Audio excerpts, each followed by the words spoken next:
Good evening, everyone. Welcome to the Outer Realm with myself, Michelle DeRoche, and Amelia Pisano. We are broadcasting live here on the UFO Paranormal Radio Network tonight, 107.7 FM and 105.3 FM in New Orleans.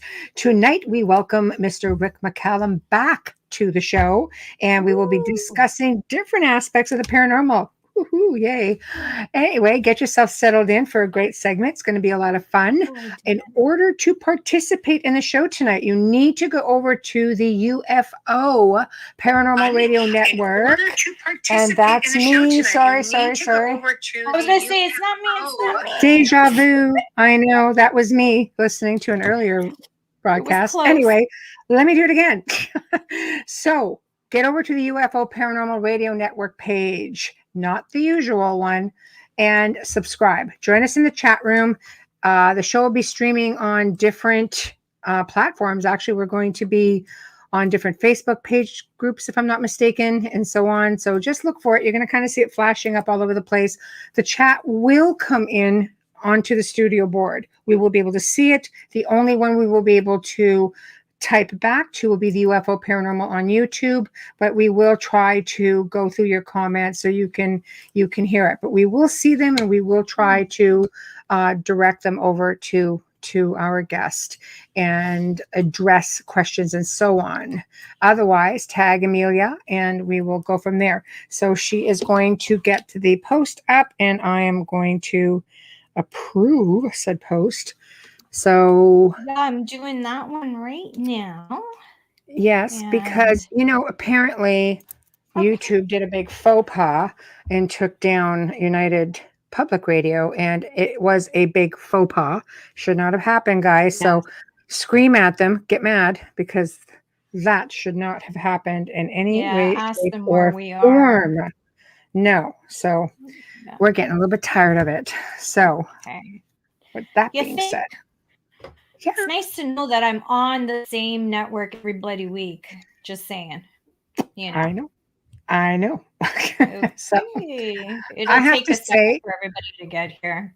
Yeah, it'll take a while. And, people are kind of bouncing back and forth. But just so you all know, when we do the show, it actually goes on United Public Radio and UFO Paranormal Radio. It does go on both on an average. So you can find us usually every week on both. But tonight it's just on the UFO Paranormal. So anyway, we're just waiting for Rick. So we're just bringing him on.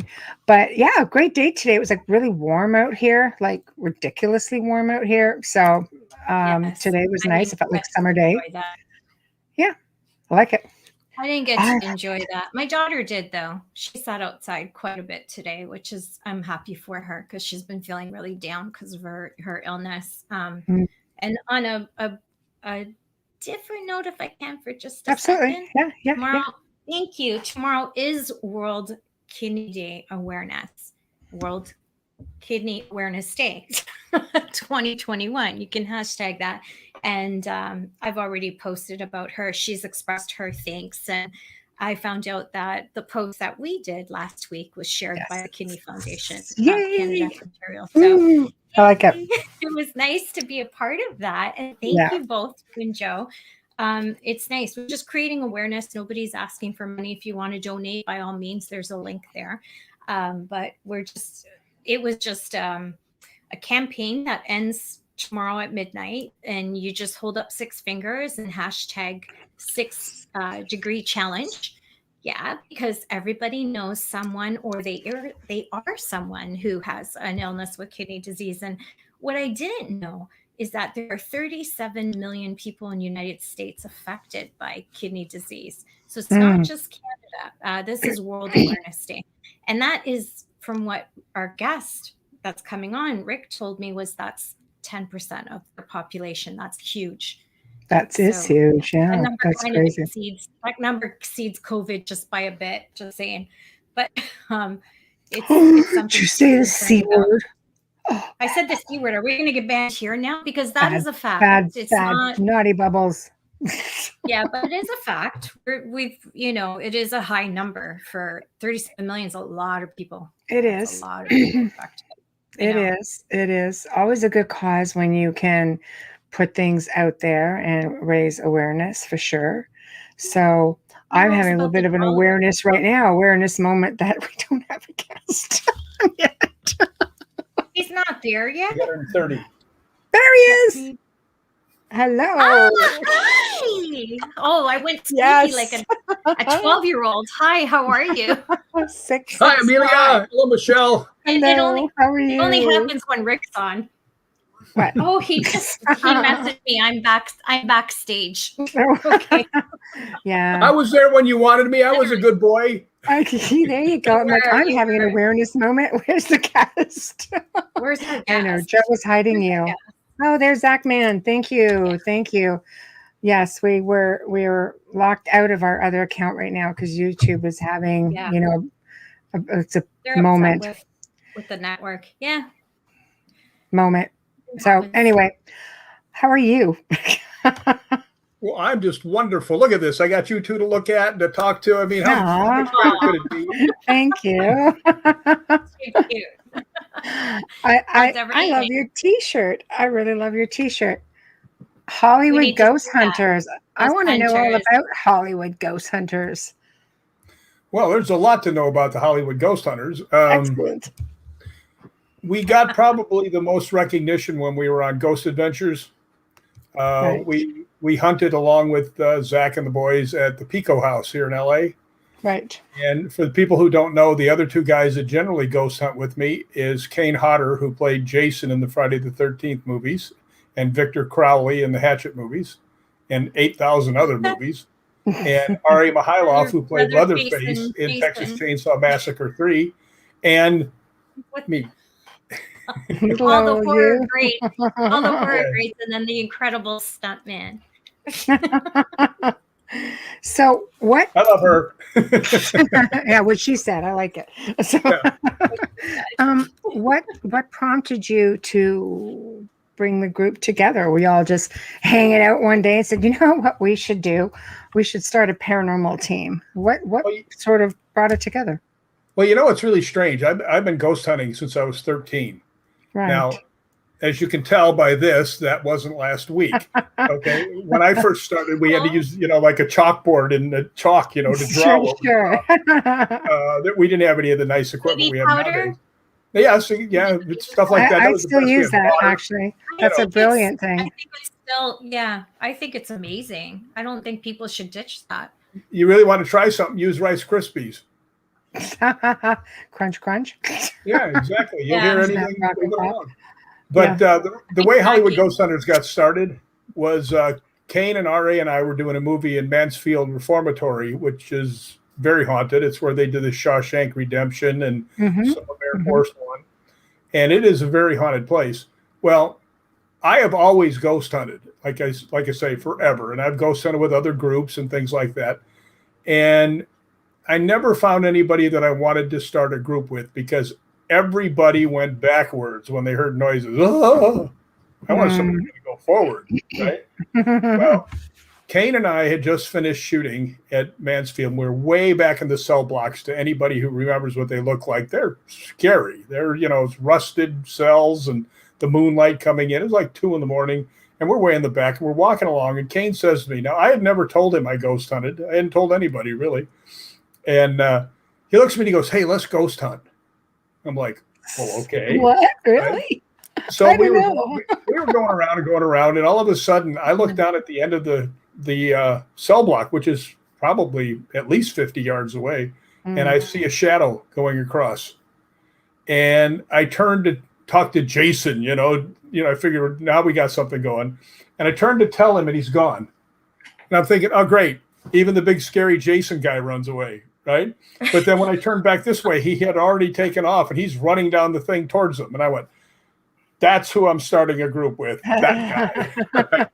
So then we needed somebody better looking than the two of us, which wasn't really setting the bar very high to begin with. And we ended up with R.A. Mihailoff, who he always says we brought him in because they needed a pretty face. So, and if you want to look up R.A. Mihailoff, you want to see that he lies through his teeth. Oh, there, that's perfect. Yeah, he can be the ghost bait. So, and just for the record, this that you have, those are wisdom whiskers. Oh, is that what they call that? I made it up. I call them hot. I usually just call it laziness, actually. No, it suits you. Yeah. I've seen you without it. It suits you. Well, it covers up part of my face, so I'm happy with it. Jesus. I thought you'd be wearing my hat tonight. What happened? What hat? What? Yeah, I've never gotten a hat from you. I've gotten a bracelet from you. I made it and I sent it to you. Oh, that one, yes. That's actually my heart just broke. No, it was actually very nice. I went and put it in. Wait a minute. I have an answer. I went and put it in my winter coat. Oh, there you go. For when you go to Scotland. Yeah, because Rick is allergic to all fibers and he can only wear cotton. And that's why I'm like, oh, I've got tons of it. I'll make it for you and I'll send it to you with the St. Benedict bracelet from Bishop James. He's like, okay. Yeah, so those were nice surprizes. Yeah, that's why I forgot about it, because I didn't want to forget about it. I put it in my coat. Aw. Okay, you're let go. We'll let that go this time. Okay, good. This is a really big thing in your life right now. Well, yeah, it really is. That's pretty much tells everybody what I'm all about, and kind of scary, to throw yourself out there, write down everything that was going on. What made you decide to write it? We talked a little bit about the book the last time, but we never asked you why you wrote it. And I know because I listened to the whole show again. Well, I'll tell you, I've been on different TV shows, different radio shows, and a lot of conventions, and everybody says, well, tell us stuff. Yeah. And I started telling them stories, and finally, so many people said, why don't you write a book? Why, man, these stories are great. And I said, you know what? Maybe I should. So I just started, writing them down. And finally, after about a year, I looked and I had a list this long of things. Like, the list is like 3 times longer than what's in the book. I mean, I put in the main stuff. There's a lot of stuff in there that's iconic places that I thought people would like, that really strange things happened on. And, the different behind the scenes things we did in the movies. And, it's not a straight paranormal book, but it's 90% paranormal. But there's other stuff that will lead you to it. So it's actually pretty good. And I'm really happy because there's all the reviews on Amazon, all over 5 stars. So wow. Congratulations. Excellent. And the other thing I like is, I don't know if you guys know this, but I always donate part of the profits to St. Jude. So the better it does, the more I like it. Oh, how awesome is that? That's excellent. And these shirts also get donations. So wow. Look at you. Yeah, that's fantastic. Rick helped in the 6 finger challenge as well. Thank you for that. It's tomorrow's the World Awareness Day. I'm throwing that in there.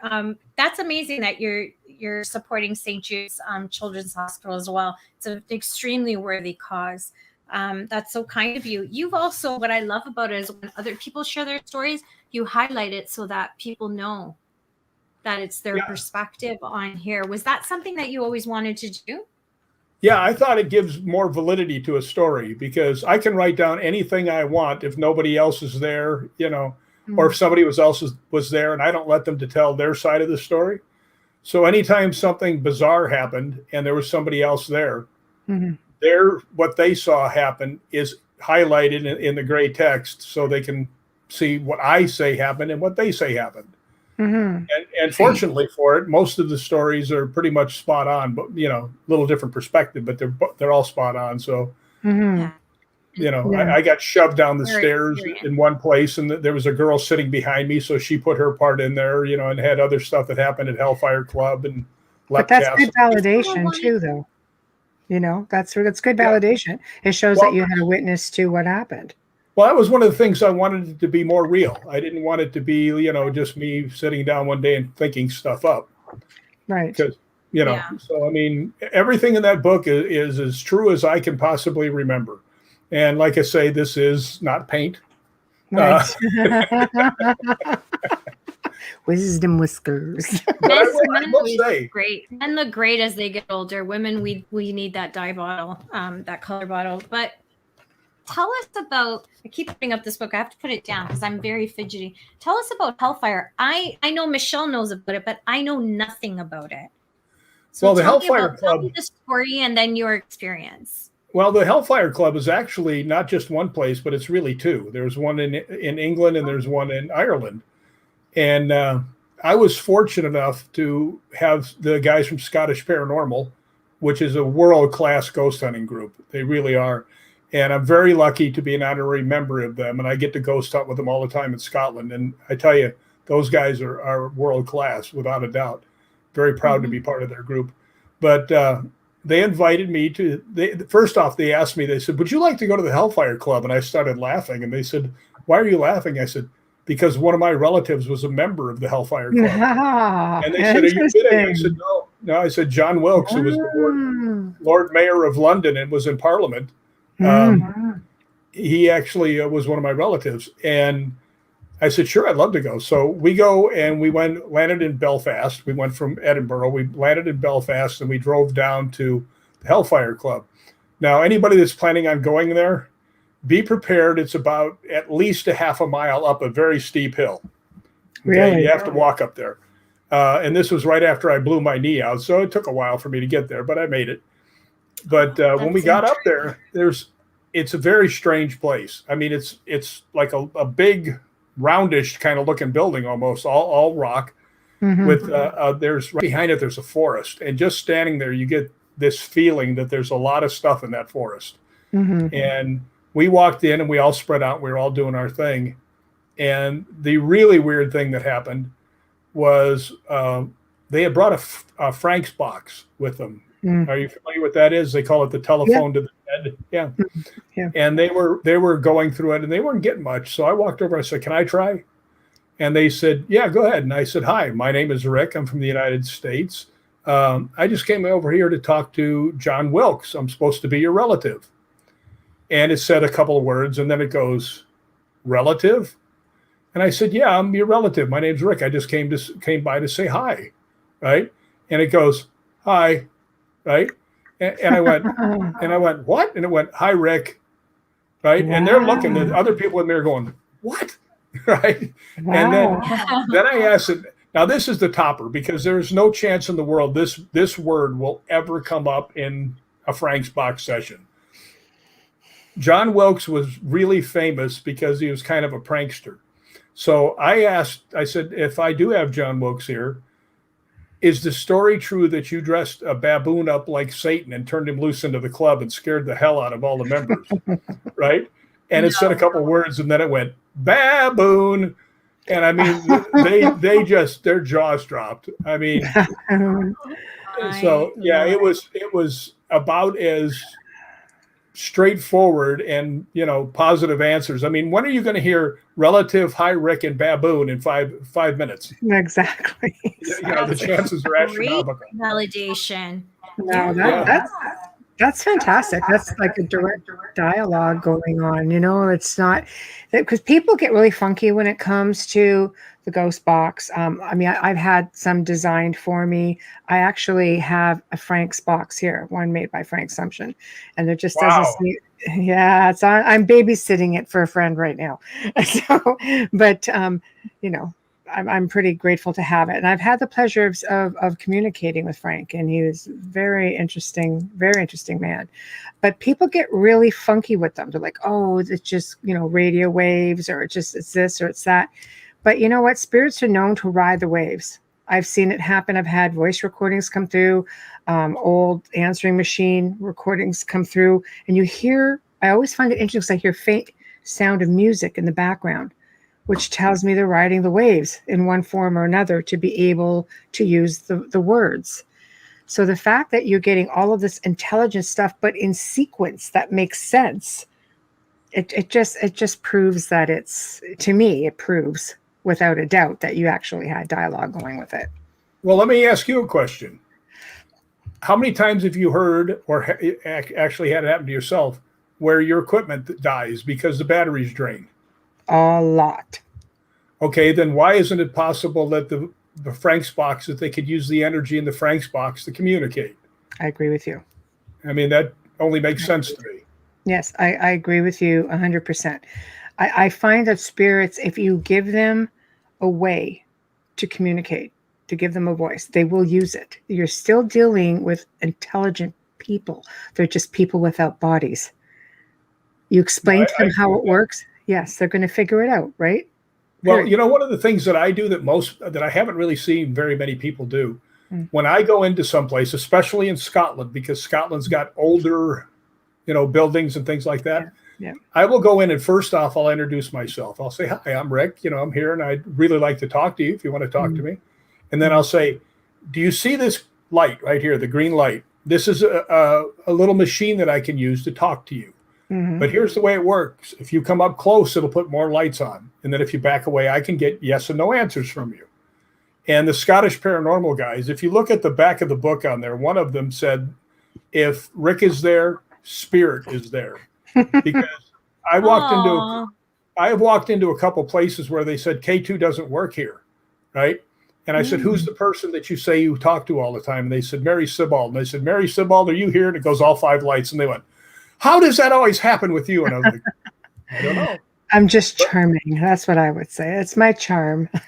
Well, you know what? I changed my method a long time ago. I grew up on the south side of Chicago, Right. where we tend to be kind of blunt and straightforward. And I was one of those guys that went in, all right, you dirty ghost, you better show up or I'm going to pull your eyeballs out and stuff like that. And then one day, it just dawned on me, if I was sitting in my house and somebody came in and started saying that stuff to me, I'd kick them in the butt and throw them out.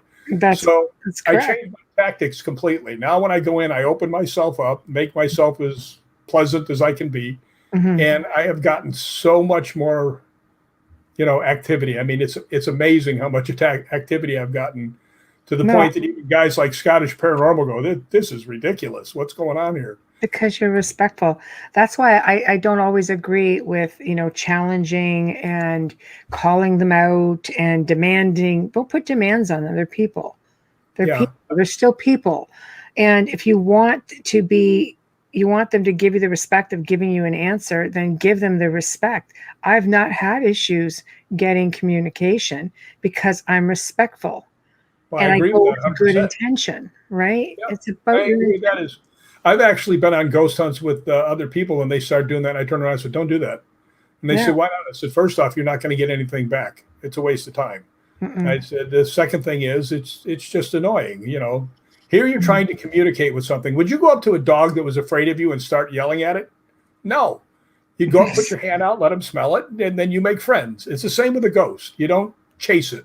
You let it come to you, just like a dog. A dog will come to you. A ghost will come to you if you have the proper, vibration that they can pick up. What do you do if you have somebody who doesn't even realize that they're dead? Then it's not so much a ghost. This is an actual individual who's wondering why nobody's paying attention to him or her.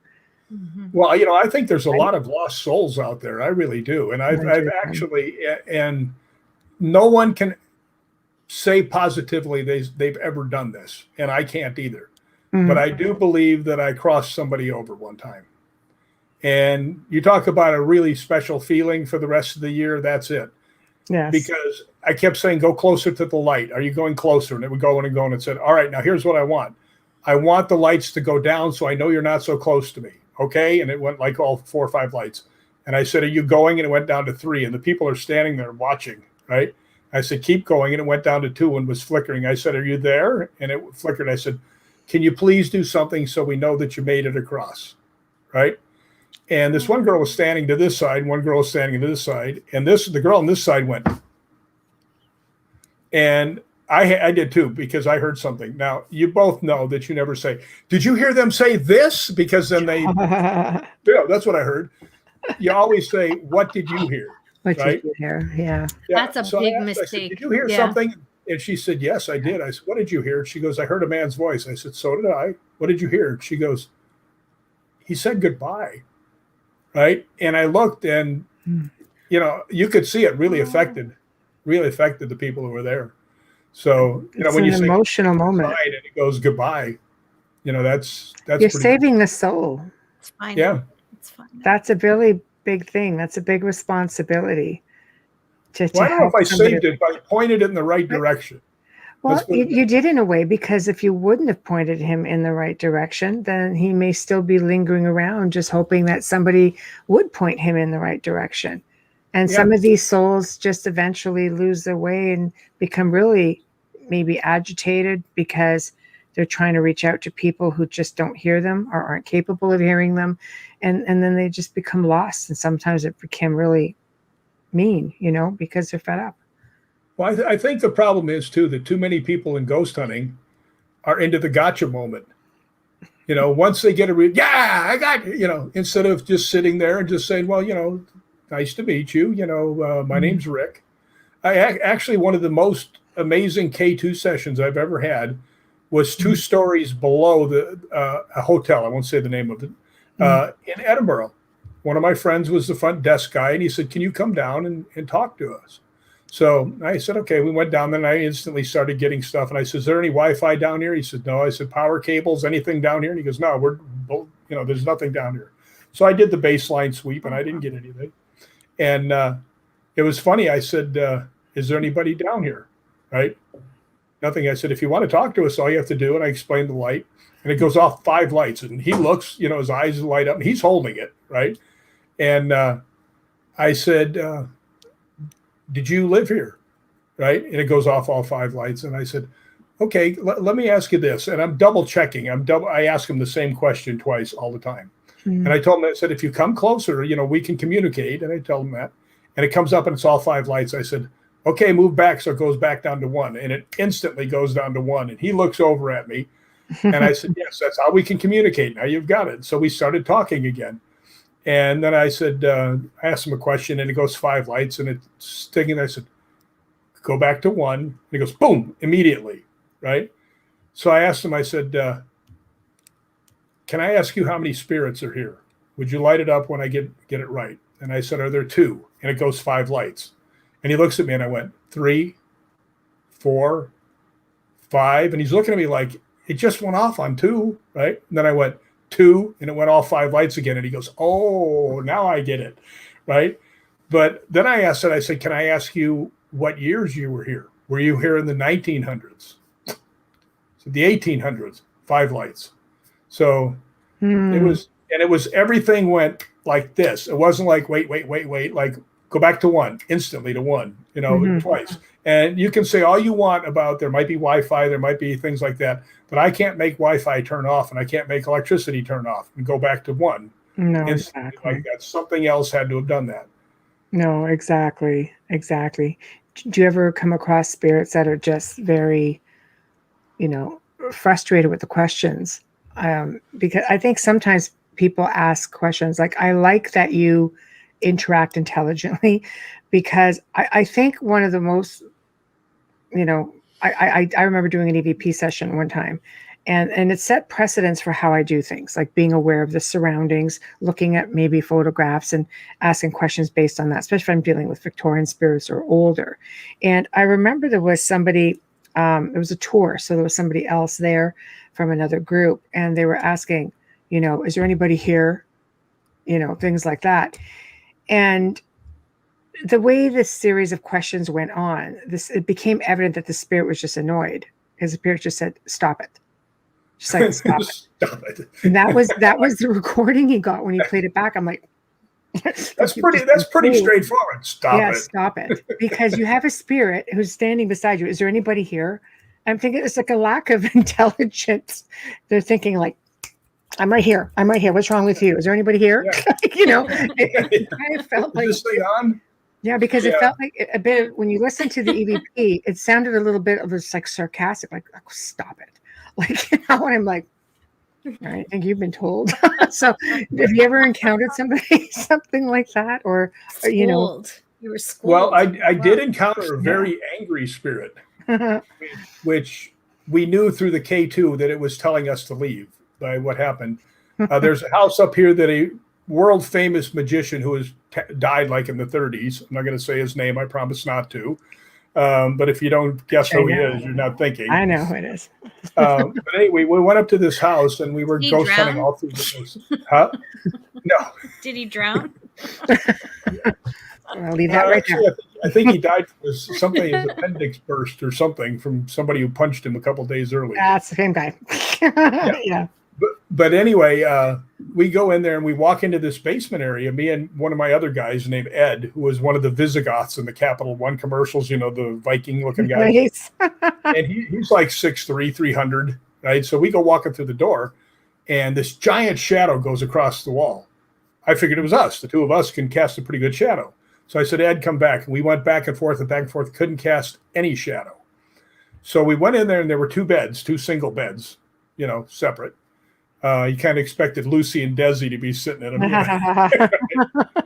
But anyway, we went in and I set the K2 meter on the second bed and the voice recorder on the bed. And I went and sat down because we've been walking all day. I went and sat down on this futon. And Ed picks up the K2 meter and he walks into the bathroom. He said, I'm going to get a bass reading. Right. And then he says, Rick, you better come in here. So I walked in and we started talking. We said, is this the famous magician? Nothing. Is this the famous magician's wife? Nothing. Is this the owner of the house? Nothing. And finally, Ed, we had talked to the lady that invited us, and she said there used to be a quartz mine underneath this place.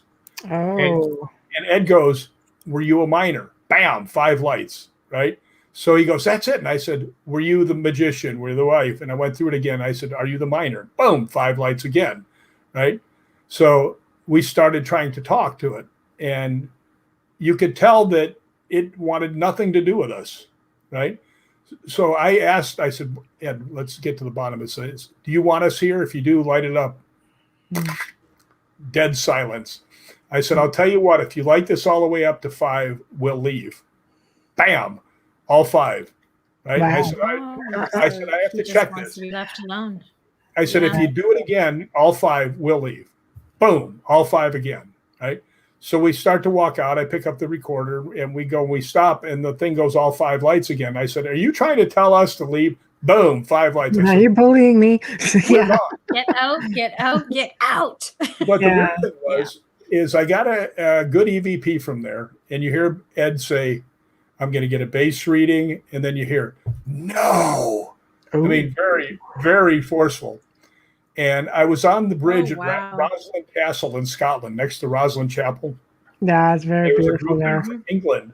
And they asked me if I ever had any EVPs. I said, well, this one's like 6 seconds long. And I played it. And the guy goes, holy cow. And I said, yeah, no. And he goes, no, what it says right before it. And I went, huh? This EVP there? I've heard it 100 times. And he goes, no, there's 4 words right before that. So I pick it up and as loud as it'll go. And my Sony doesn't go that loud. But I could hear. So I knew there were actually words there.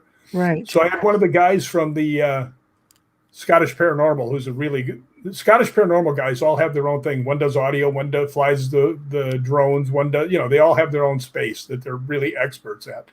And he cranked up the volume for me. And I didn't tell him what it said and what the guy told me it said. And what he told me it said is exactly what it says. And when you listen to it now and tell me this isn't an angry spirit, you hear Ed go, I'm going to get a bass reading. And then you hear, get back here, punk.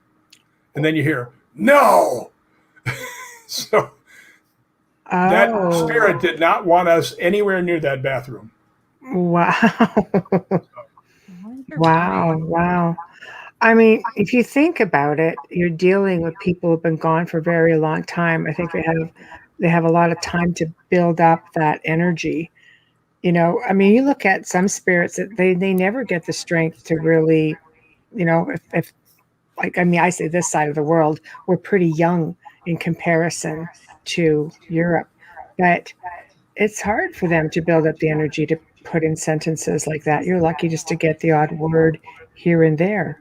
Yeah. I'm getting feedback. Just saying, Joe. Yeah, probably coming. Yeah, no, that might be coming from Rick. It could be. Thank you. Do you have us on your computer microphone? My microphone's right here. Okay. It could just be it's picking up the speaker and it's do you have a headset on? No. Okay, that's what it is. Okay, that's why. That's what it is. Okay. We know what it is. As we know. That way I'm not readjusting everything at my end going, what's going on? Yeah, that's okay. Yeah. Generally, I don't have that problem. No, we're just a sensitive system. Don't worry. Yeah, we'll hold the leg and we'll be okay. Well, I can turn it down too, so it won't be quite as bad. That's very funny about what you say. What? Is this a thing now? Oh, dancing. I can't sign language, but I'm just saying, as long as you can hear us, we're good. Now, wait a minute. You trying to tell me an Italian girl can't sign language? I know several that you could come up with. Can sign I only language. know a few. She's telling you stories. You know the good ones. Stories. But no, that was. I know them in a few languages. Let me tell you. I learned a good lesson too at another place. Was the Pico House where we did the ghost adventure thing.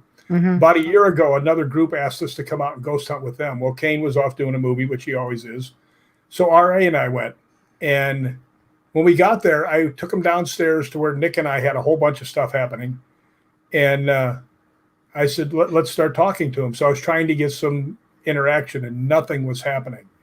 And then I remembered the story about what happened to the Pico House. The Chinese Tong killed an Irish cop, and and when I say Mexicans, this isn't a slur. They were Mexicans because they were from Mexico, and that was at the time half of it was part of Mexico in the first place. So, well, the Mexicans and the Anglos had a war with the Chinese Tong, who was trying to take over everything, and 19 people got killed in the riot. Wow. So as we're walking along, I'm asking, and something all of a sudden pops into my little pea brain. And I turn around and I said, can anybody here speak Spanish? And this girl goes, I can. I said, after I say something, ask it a question, can you do it 10 seconds later in Spanish? So I would ask the question, I would get nothing. She would ask it in Spanish, and we get 4 and 5 lights every time. Wow. So it just told me that if you're going to a location where they speak a different language, you might want to have somebody there that actually can speak the language. Because you see people going to, these they go to ghostly places from the 1500s in the Netherlands, and they go, so how are you? And they're like, huh? It's tough because there's that theory about language barrier on the spirit side. I encountered this when I went to Romania, and a girl on my team, also a friend, was Romanian and is from Romania. So when we were speaking with the spirits, they were speaking avidly in Romanian. And I said, can you please speak English? That was my way of testing the theory of a language barrier. And they went, da, which is yes in Romania. And then it went, yes. I was like, okay, good. But up until we asked, it was constantly just Romanian. And I'm just like, I can't understand it. And she's translating, but it's just like, I said, let's just test this theory. So I find if I ask if they can speak English, more times than not, they will. Doesn't mean that they want to. So, they were speaking a lot more in Romanian, but at least I got a few answers, like run in English. I'm going to have to try that myself, because that would be extra interesting if they could speak both. Yeah, and they did. It was a really good experiment. Because they would say something in Romanian, and then they would say, okay, go now, run. Or, they would warn us about things, but always in both languages. They wouldn't just say it in English. They would say things in just Romanian, but if they spoke English, they would say it in Romanian also. Yeah, I was supposed to go to Romania this year. Actually last year I was supposed to go to Romania. Us too. Yeah, we got canceled out. So yes, great. Maybe some spirits that are stuck and haven't ascended, maybe they have the language barrier. It would make sense if they haven't ascended and they haven't crossed, that they would still be stuck in the same language as well as time or space. Sorry, not time. That would make sense. I wonder if that. Yeah, I wonder. Just a lot of the spirits are grounded, though. That you come across, So I don't know. It's very strange, especially in ancient sites. It's all theory until somebody can get it figured out, Yeah, everything in ghost hunting is conjecture. It is. And the way you see things. I have people tell me, because I get a lot of people, send messages to me and stuff like that to ask, different ghost hunting questions. And some of them have the most outlandish stories. Mm-hmm. But I never tell them that their story isn't true, because I wasn't there, number one. Mm-hmm. I've been standing with 5 people and I could see something clear as day, and none of the 4 of them could. Mm-hmm. So, I never put down anybody's story, because mm-hmm. it might have happened. I had no way for me to know. Mm-hmm. No, it's a good attitude. Go ahead. I had a conversation. Thank you. I had a conversation with Rick last week, and I mentioned skeptic. So I'd like you to define it for our audience, Rick, because I loved your answer. What is a skeptic? Oh, this is Rick's dictionary. A skeptic is somebody who hasn't seen a ghost yet. Yeah, I know a lot of skeptics that after we ghost hunted, they were not skeptics anymore. Me too. That's like there are no atheists in foxholes, right? That's what they say. Yeah. No. Yeah, I believe that. I don't blame people for, you have people who just have to see something, to believe it. And I was investigated the Hoia Forest in Romania, which is the haunted forest. Oh yeah, it's beautiful. It did not disappoint at all.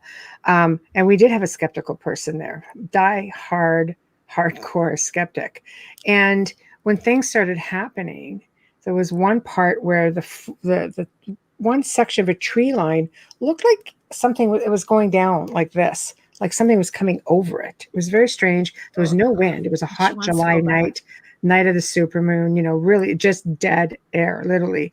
And things are really going to get good when the skeptical guy goes, I don't think that's supposed to happen. And we're like, what? And we turn around like, oh no, I don't think that's supposed to happen either. This is totally not a good thing right now. Yeah. Yes. So, but for us, it was just like, oh wow, okay. So he notices it. He's panicking.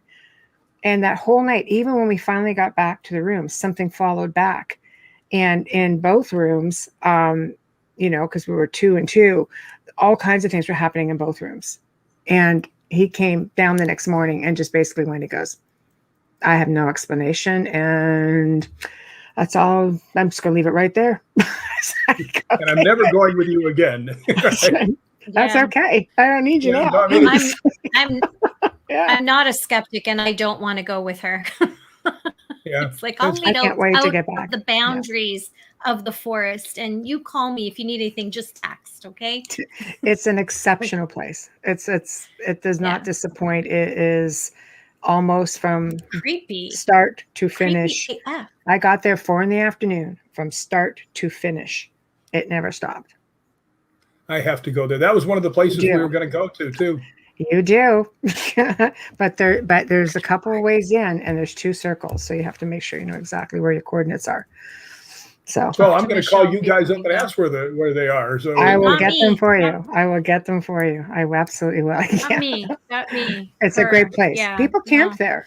It's very unusual because we found out that it was, of course, Romania's Bermuda Triangle. We found out, like after the fact, we found out that it's a big hot spot for UFO activities. The locals catch things over the mountain all the time.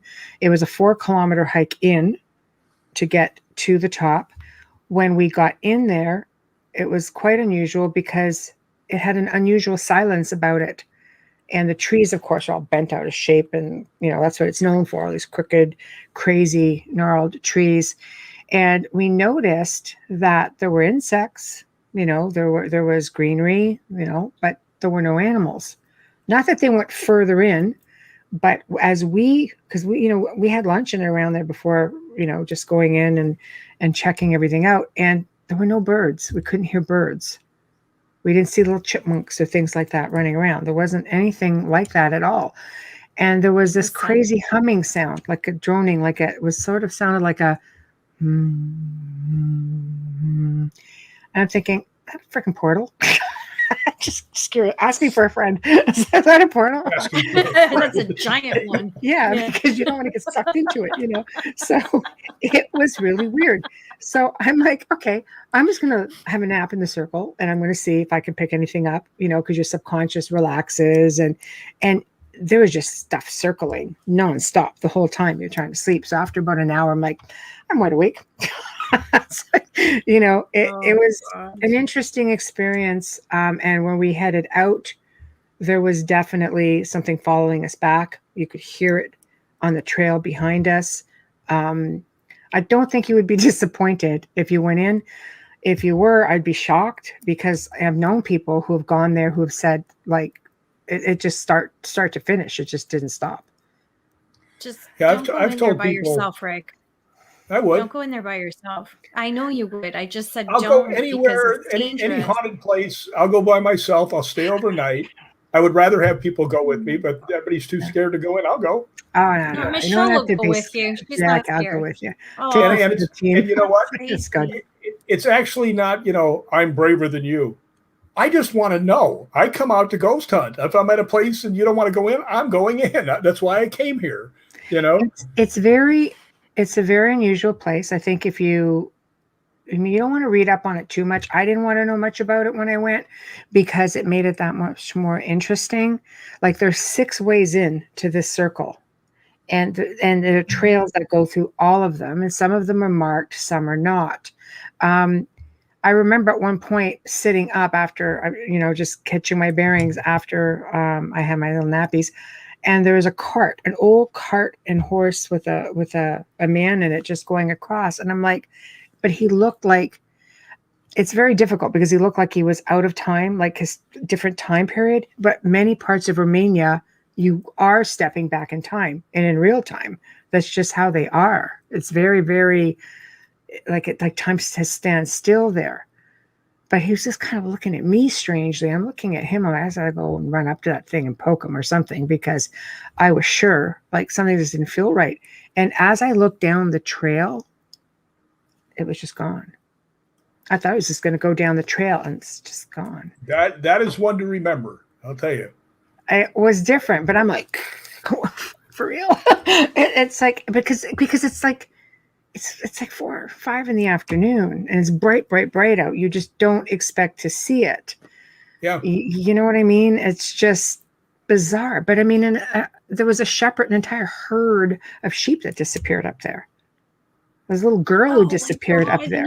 I want to go. I know, it's like a Disneyland for paranormal researchers. It is. But you know, when this little girl disappeared, she was 5 years old, and she came back 5 years later. Right. She was still 5, and she was like, I was being sarcastic. No, don't be sarcastic. It was a thing that happened. She came back. It wasn't right. That was the same girl and everything else. I knew it was the same girl. She came back to the village. It was just like, but Rick's got a point. She could be cloned. She wasn't right. Maybe it was somebody else. Yeah, like a clone or something. I don't know, but she didn't have her faculties when she came back, and she had her same clothing and this manky little doll. Like, it's just something right out of a wiggy horror movie, you know. Like, so. Well, that sounds like Travis Walton. Yes, but 5 years. Yeah, I mean, he came back 5 days later. 5 days, yeah. And he was kind of discombobulated in his. But he was functional in society. Like, this little girl apparently just wasn't. She didn't have her faculties at all. Yeah. Like, usually when you have loss of time, isn't that ET though? Well, yes, but it is considered the Bermuda Triangle. So was it a vortex? Was it I don't think the natural vortices go through Romania, but could have been like a portal. It's under a no-fly zone, we found out afterwards. And yet you could see the airport way off in the distance. You can see the planes going around. Yeah, but they're not over this mountain. No. Are you guys familiar with the David Oman house? No. David Oman's house is up in the Hollywood Hills, and it's right next to where Sharon Tate and everybody was killed by the man. Yes, I know it. Yes. And I've been up there many, many times and have gotten some really good video. Right. But you know, it's just so strange. When I first went in there, and this is the very first time I was there, he took me and a couple of us, and we walked around the corner, and we walked down this little hallway towards the bathroom, and I stopped just before the bathroom, and I went, there's something like a portal right here, right? And he goes, well, actually, James Von Prague said it's in the bathroom. I said, well, he came so close. It's right here. Right? And my one friend goes out and he takes a picture right here of where all the little statues fall over by the aquarium. Perfect picture. He goes over here towards the hallway, orange, completely orange. Takes another picture of the kitchen, completely perfect. The only place that was all completely oranged out was where I told him there was a vortex. Wow. That's interesting, eh? So, yeah. So has anybody captured one of the people who passed in the murders? Because capture, I mean, with respect to EVPs, I don't mean like for real. And Actually, has anybody moved them on? Quite a few. Right. There's been quite a few actually have done it. I personally haven't. well, right? Yeah, I have gotten a lot of video stuff from them, and not much EVP stuff. I've had other strange things happen. Like I was inside, and his house is built on a hill, and on the side of his house, he's got like a 3-story, stairway, and it's the cement planks, so you can see underneath them. And we heard a lot of noise out there. So me and one of my guys, Robert, went outside, and Robert goes down to see if anybody went around the bottom. And I'm standing there and I'm waiting for him to come back up, and I hear somebody walking down the stairs because there's all these leaves out there, and you hear crunch, crunch. And I hear it going crunch, crunch, crunch, coming right down the stairs at me. And it stopped on the stair right above me. And I went, hello, right? And I hear Robert start laughing, right? And I said, what's the matter? He goes, I heard it come down to you. I want to see what you're going to do. What else am I going to do? I got to say hi. No, I didn't say hello. I said hi. Hi. Right. But yeah, there's many things. It's an active area. Yeah, but the house now is long gone. Like everything's been developed there, right? Yeah, they actually bulldozed that down, and his house. His house, when they bulldozed it down, was the one being built. So some people seem to think that they said, "Well, let's go over there," Yeah. So is there nothing on that land anymore now? It's no, there's another whole big complex kind of they set up. There's a lot of them, and they all have activity around there. A lot of the big shows have been there. They're hilarious.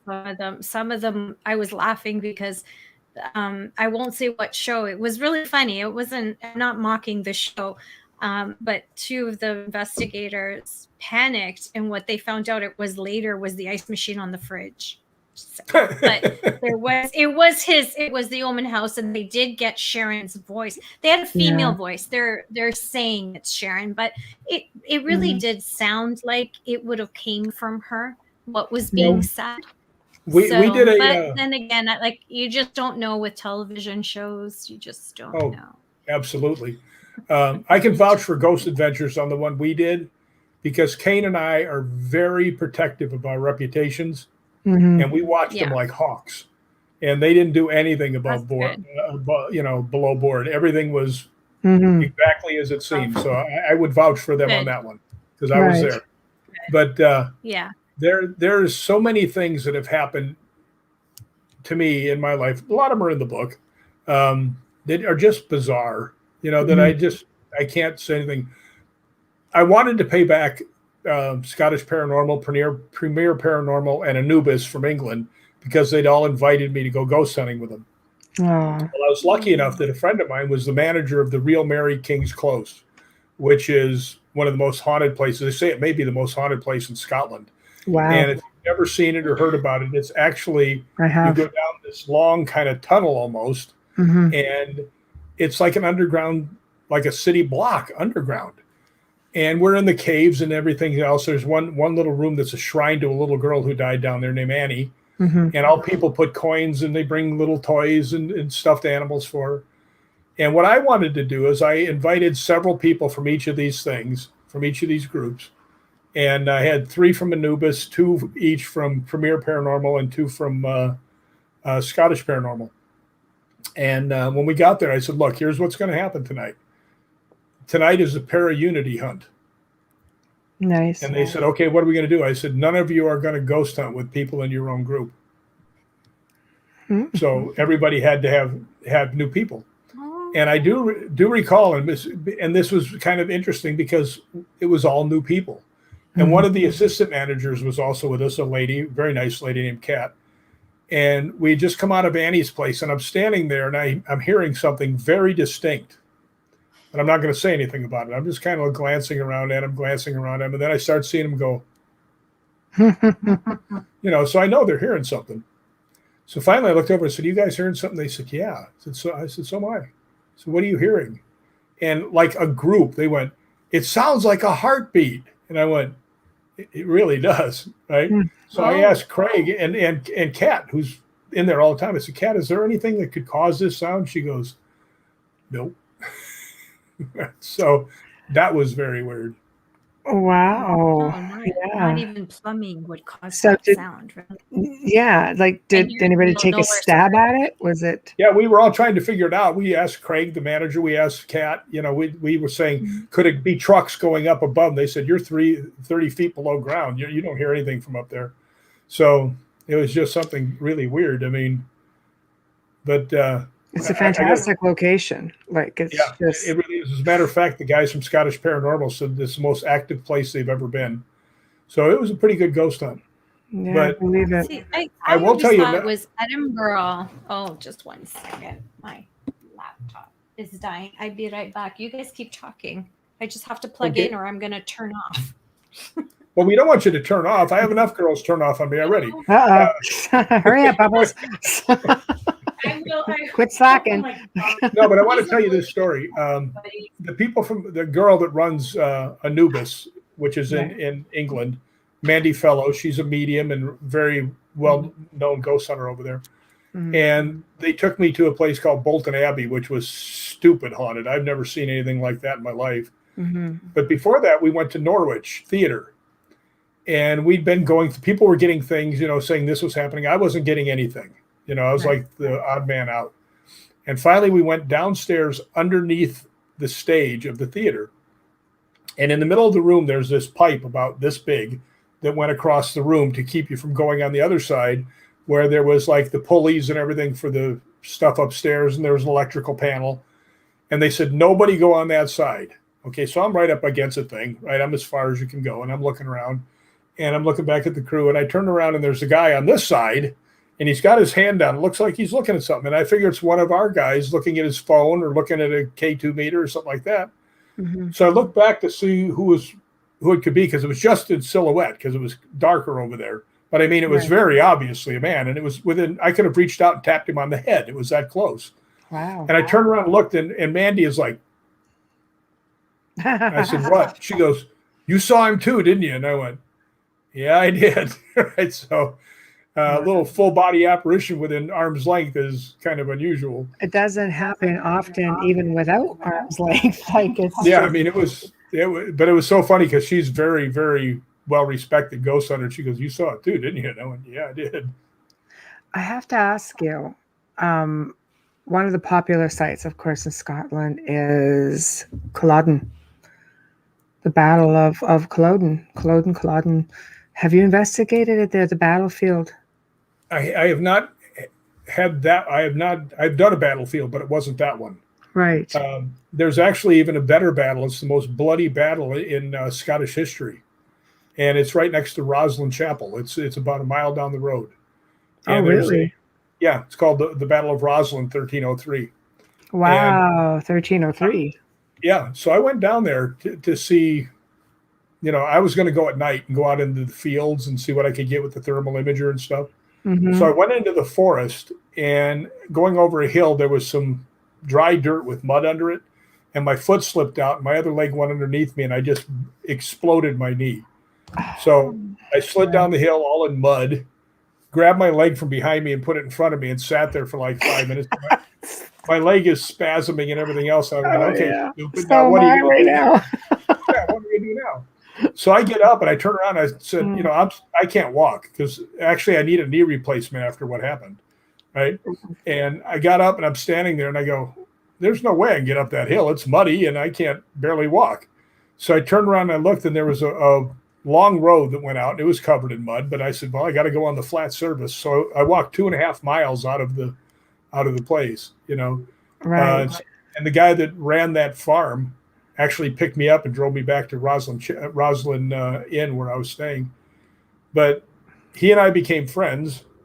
And I said, next time I come back, we're going to ghost hunt your place, because he's telling me how much he liked it. So he and I went out there and ghost hunted. Now, they seem to think that 35,000 people died in these fields in this fight. Right? Wow. This was an amazingly bloody battle. And a matter of fact, one of the most famous people in Scottish history, William Wallace, was at that battle. Wallace. Yes. Matter of fact, the cave that he used to hide in Roslyn Forest, I've been in. And very few people get to go in there. So I felt very lucky about that. But I've been in the cave where he used to hide from the English that were chasing him.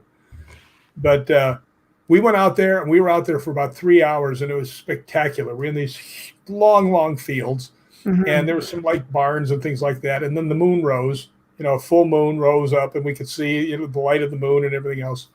Well, nothing on the K2, nothing on the infrared, nothing on anything, no sounds, nothing. And it was probably one of the most satisfying ghost hunts I've ever been on, because no, I turned to the guy and he goes, well, we didn't get anything. I said, yeah, but that makes me happy. And he goes, why? I said, that tells me those 35,000 people are where they're supposed to be. That's true. And when I wrote about the book, I wrote in there, I said, you'd think most people would be disappointed, but I wasn't. I said, all I can say about this is rest in peace, gentlemen. But what are the chances of that? I mean, this is, it sure throws a little bit of a question mark when it comes to dying tragically or violently, being stuck.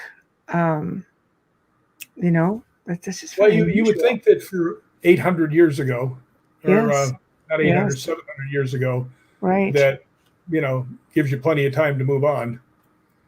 One would think, but if the theory is correct, let's say where, if you do die suddenly, tragically, that sometimes you just sort of get bounced out of your body. What do you think of that theory? Like, you don't realize that you passed on because you've kind of just been shoved out. The body's just instantly. Well, I believe that happens. I do. But I also believe too that, other people can help you along. Other spirits can help you along.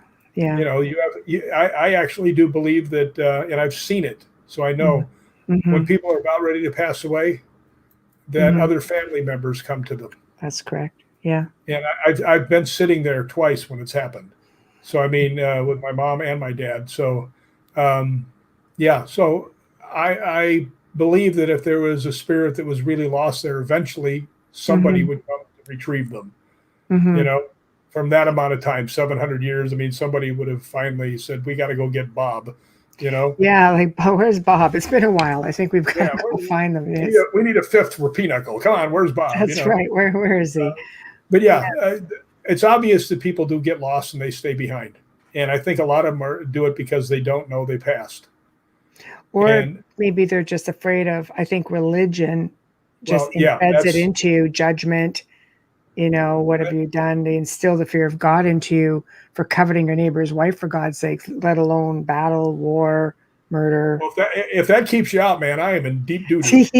I know. Uh-oh. Okay. Atonement.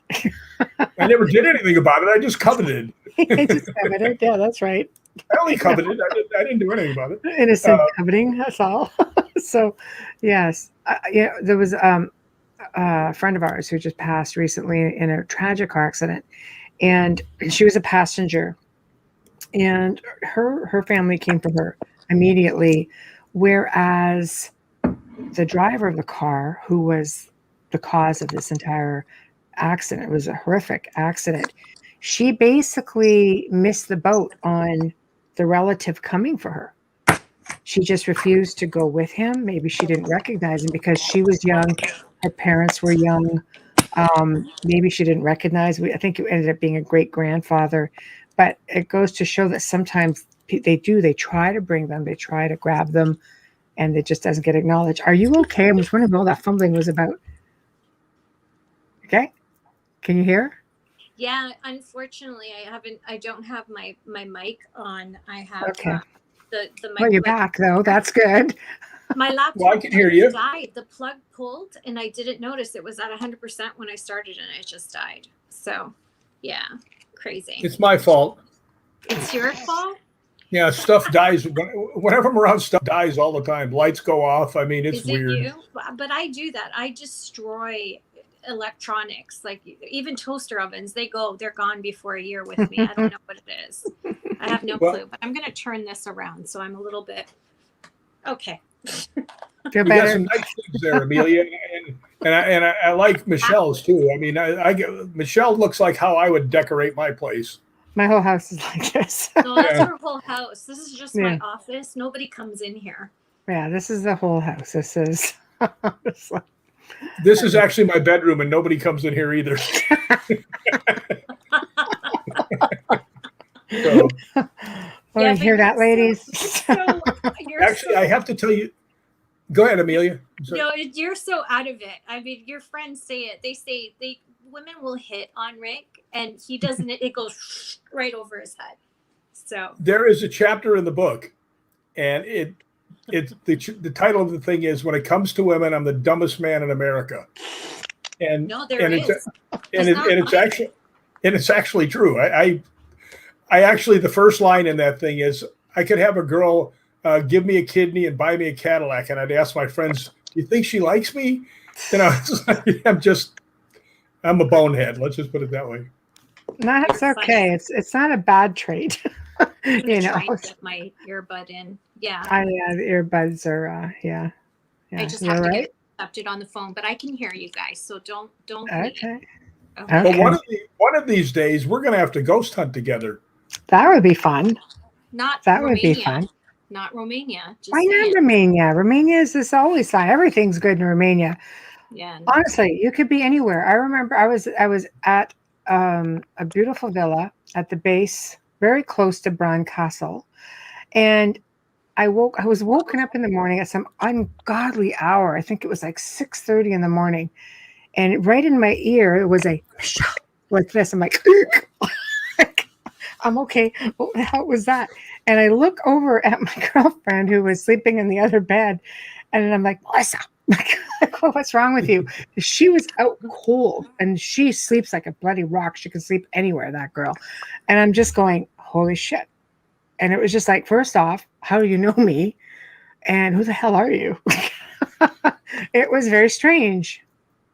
It's all that happened at that villa. Yeah. It happened. It was weird. It was weird. Can I tell you a story that's really weird? Yeah, I like weird. My dad and I did not get along. Right. You know, for like 5, 6, 7 years, we did not get along. And I mean, no contact. I didn't want to talk to him. He didn't want to talk to me. And my bedroom in Chicago, seriously, when I put my feet out, my hands over, that was the length of it. And I could actually go like this and touch both walls. Wow. It was that small. And one day my mother was going to the flea market. She goes, "Is there anything you want?" I said, "Can you get me a small pillow so I got something to wrap my arms around?" Because they kept flopping off the edge of the bed, right? Because I had just a standard size bed. So for some reason, she brings me a round red satin pillow. Do I look like a satin pillow kind of guy? No. But it was cheap, and actually, it was a pretty good hugging pillow. So right. But all of a sudden, I'd be sleeping there, and I would go instantly awake. I mean, full awake, totally aware that someone was standing next to my bed, and I thought, it's a burglar. I mean, the feeling was so intense, right? And then it would eventually go away, right? And it happened over and over and over again for like 2 weeks, right? Wanted their pillow back. Well, no, it was. But my friend Tom and my dad called me, asked me, says, we need to work this out. So come down to Texas to my place and hang out for a little bit. I said, all right. Nice. So I got my friend Tom to go with me, right? Now my friend Tom actually used to come over to my house our house all the time, and he helped me put a lot of my furniture in my bedroom, my little what furniture I had. And he used to tease me all the time about my red satin pillow. I'm turning it around. Turn the beat around. Never mind. But he used to tease me about this pillow. Right. So I got there and I see my dad, and we're sitting there that night. And he goes, I always felt bad about not seeing you. He says, and then I started seeing you in your bed when you were sleeping. He said, I'd be standing there looking down at you. And I went, and I looked at Tom, and Tom kind of looked at me, and he said, how long has this been happening? He says, last couple of weeks. He says, and I just see you. And I said, okay. Now, he's never been to my house. I've never told him what my room looked like. So I said, this is also in the book, by the way. I asked him, I said, what's my bedroom look like? And he says, well, it looks like it's probably a closet. It's so small. Right? Okay, that's right. And I said, what else? And he goes, well, it's really strange. When I see you, you're usually hugging this round red satin pillow. That's a giveaway right there. Tom's jaw dropped, my jaw dropped, right? And I was like, holy. Ever since he told me that, well, he passed away 25 years ago. Wow. Never had that happen again. Wow. But it was so weird that he had to have been there. There's no way anybody's going to guess I got a round red satin pillow. There's no way he could know. That's a very unusual thing. The satin pillow to me is like the giveaway for sure. So that's you could guess I had a small bedroom. You could guess that. Yes, exactly. But the pillow, you don't get big broody guys with satin pillows. Well, unless it's Saturday, then it's okay. What? Rick's like 5'7", 5'8" max. Still, it's a small satin pillow. And he's cuddling it. I'm not 5'8". I'm 6'4". What are you saying? 6'4", 240 pounds of solid steel. There we go. Yeah. Give me my satin pillow. With a little red satin pillow. Right? Yeah, I want my pillow. Give me my satin pillow. But maybe me and my dad didn't get along too much. After that, we became really good friends. But after he died, he did save me. And there's no question, he saved my life. Yes. I was driving back to Nashville, and I had my 4Runner. And those big gas trucks with the double tankers? There's one on the side of me, and they were doing some construction work on the freeway, and they had the big cement barriers. So I'm going down, getting ready to go next, past this double trailer, and down the open speed lane that's got the cement barriers on the other side. And just as I start to get there, my car brakes. I'm going like 75. The brakes slam on themselves, right? And I start fishtailing, and I'm trying not to get dead, right? And I finally pull it this way, to keep from hitting the cement barriers. And the trailer truck sped over, went bam off the two cement things. Wow. And if I had been in there, it would have killed me. No doubt. Wow. And when I finally got past the truck, everything loosened up and I could drive. And I used to tease my dad. This is in the book too. God, it sounds like I'm hawking the book, but it's not. But it's in the book. No. Go ahead. But I used to call my dad the French whore sometimes, right? There you go. Because my dad used to wear so much Aramis that when he came out of his bedroom in the back, which was, he had a pretty big house. I could smell him coming out of the bedroom. Here comes the French whore. Right? Should have gave him the satin pillow. Exactly. But here's to begin with. Here's the big finale. After I had the car back, I started going down, and the smell inside my car filled up the smell of Aramis. Oh, see, that's the sign right there. They give you those little validation points, so you know exactly. So I threw him a little thank you and a thumbs up, Way to go, Pop. Yeah, I think that's great, though. That's great. Nice. It goes to show you, people, it's difficult when you lose somebody because people can't, they grieve the physical, like you miss the companionship of having to physically see somebody because we live in a really physical place. It's very hard to imagine that they're still very much a part of our lives, just on a different level. So I love hearing stories like this because it just shows you they're there, they're paying attention, they're intervening, and they're not missing anything. Yeah, it's like I said, I've had so many weird things happen. And I do thank you for holding up the book, by the way, Amelia. Are you kidding if people me? read the book, they're you? going to find out a lot of stuff that they never thought of. I mean, they never thought of. I mean, I've been so lucky that, like, in the space of a month when I was 13, I saved my little brother's life and my dad's life at 2 different times. And I don't know why, but my dad actually almost shot himself in the head because he was mad. He and I had gone out hunting, and our hunting was not exactly other people's hunting. We would go up and we'd wait till we see something, and then when it left, we'd shoot at rocks and trees and stuff, But we came back down, and my little brother was about a year old, and my dad shows me outside. He goes, "This is how you make sure the rifle's clear, right?" And he goes, and he said, "Nothing in there," and he closes it. So we go inside, and my brother's mother come up, my stepmother, and she starts screaming bloody murder at him. "How can you bring a rifle in here with the baby?" And he goes, "Rifle's always in here with the baby. It's up on the high shelf. He can't get to it. It's unloaded," right? And she goes, "I know." And he goes, "It's unloaded." And he pulled the bolt back, and he went, and he took the gun, and he stuck it right here under his eyelid, up into his eye. And I was standing there, and I saw his finger go in the trigger, and he went like this, and something in me just yelled no. Now, whether it was me thinking it or something else told me, but I grabbed the gun and I pulled it, and I only got it about this far, and the gun went off and went right into the ceiling. Oh my God. Wow. And the other one with my little brother, my stepmother was a really good swimmer, and we had a pond out in front of our house. This was in Oregon, and it's about 30 to 40 yards to the raft. So she decides she's going to bring my little brother Cash, and he's like maybe a year and a half, 2 years old, something like that. And she's swimming with him. She was a real good swimmer.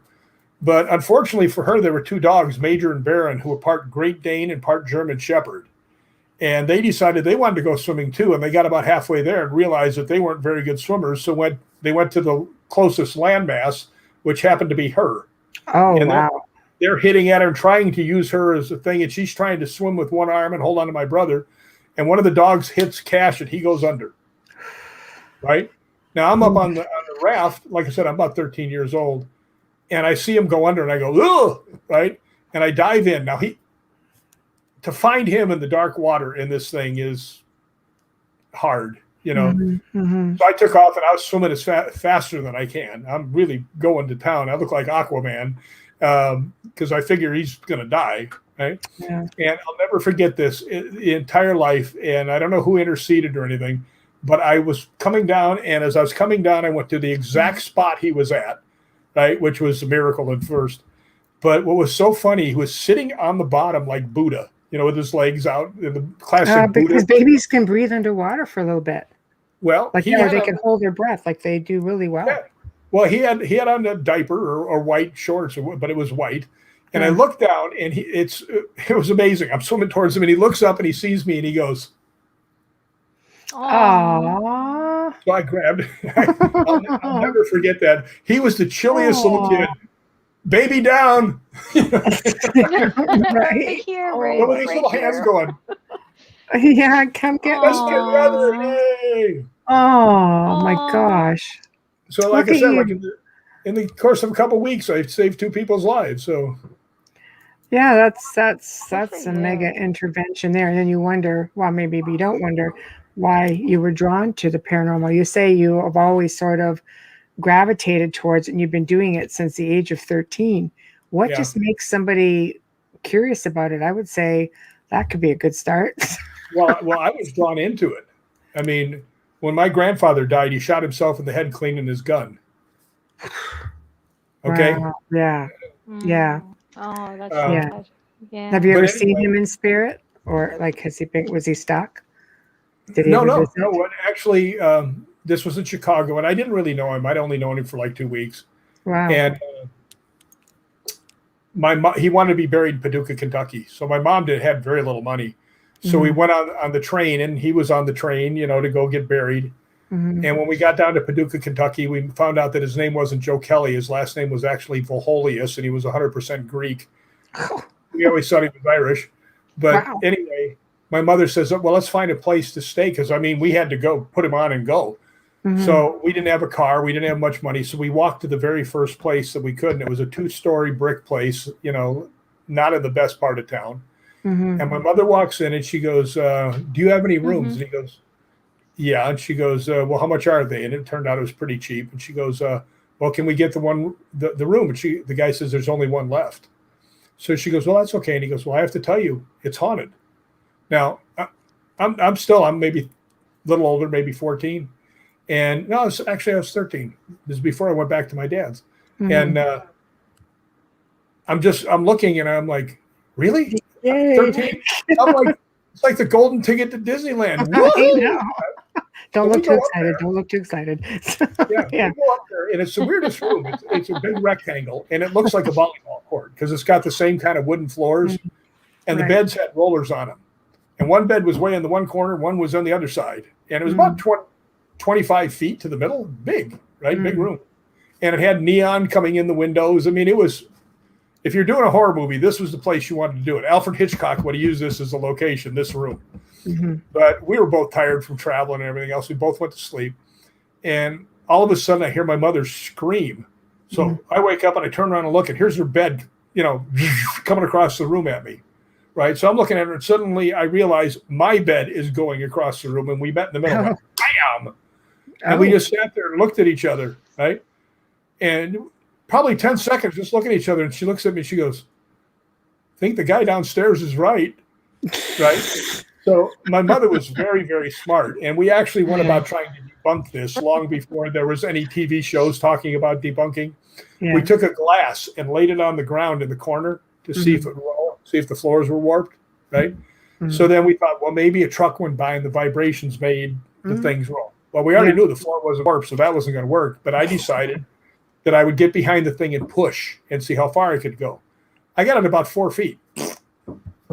And that was shoving it as hard as I could. So these things went bam into each other. So after that, I was hooked. Yeah, I guess so. You got me. Oh, wow. Oh. Yeah. Yeah, reel me in. Did you ever find out? Did you ever get the backstory behind the spirit that was there? No, actually we didn't, because we had to get out to the funeral right away. But I have tried so hard to find the name of that place, and I think it's gone. Because I've tried a lot. I've talked to people in the town.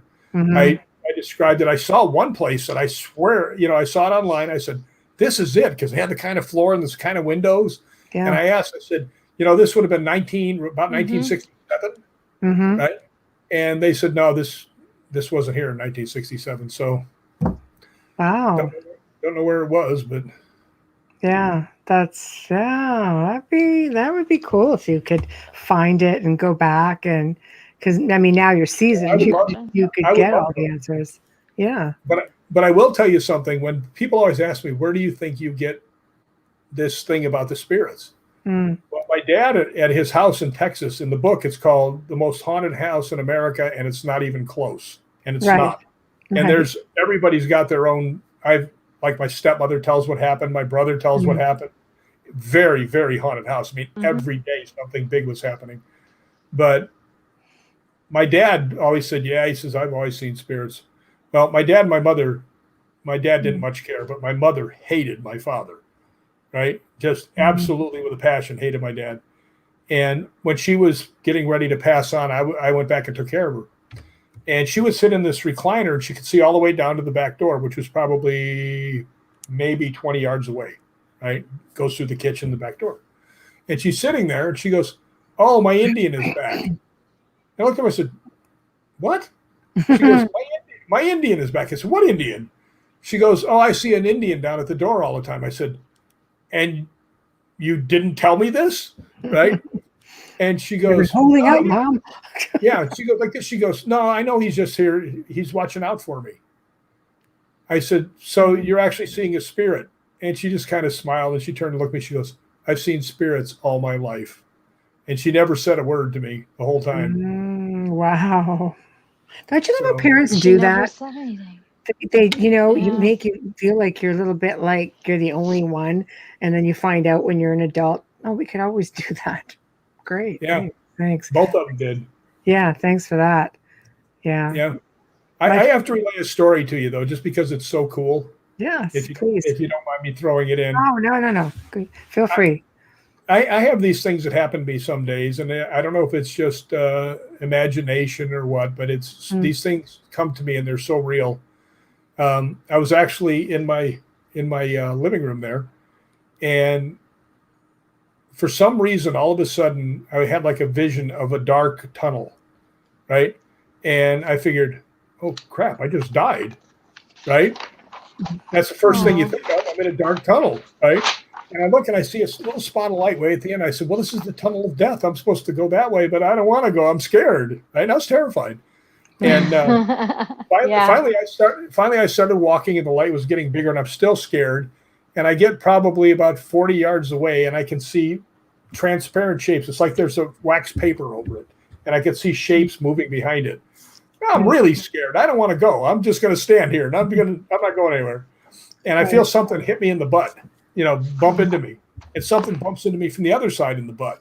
And then I start feeling other things hitting me in the legs and hit me in the butt. I mean, the things that they're knocking me forward, right? Now I'm really scared. What is this grabbing at me? Is it going to drag me under? Am I done? Right? I'm just going down. Yeah. As I started moving forward to get away from the things that were bumping me.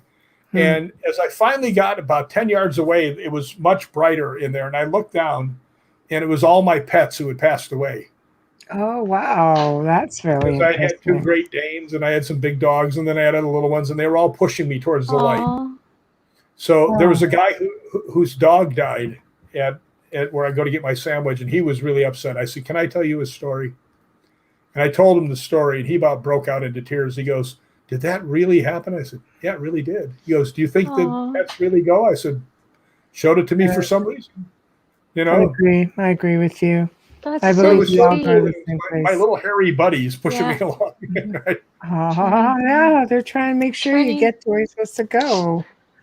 What are we doing? I hate this iPhone thing. I hate the iPhone. I can't see anything because I'm this big. Like all of us are like this big on my phone, so I can't see if I'm. Oh, you should get your iPad out. It would be a little bigger. Well, you already said I was 5'7". I would have had to turn it on. It would have taken longer. You're only 5'7". You're only a couple inches taller than me. Well, 3. That's all. I'm actually only a foot taller than you. Nobody knows.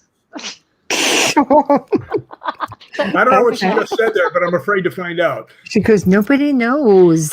No one knows how short I am. They do now. Yeah. Yeah. They do now. Yes. Yes. I'm just listening. 5'4". Only a couple of people I'm listening. just about 5'4". Almost. No. Well, my last official girlfriend was 5'1". I get to 5'10" with them. I'm good. No, my last official girlfriend, which was 25 years ago, was 5'1". And the first time we went walking down the street, I thought I'd be kind of romantic and throw my arm around her, and I whiffed. And you missed. I got no girl whatsoever. I went right over the top of her head.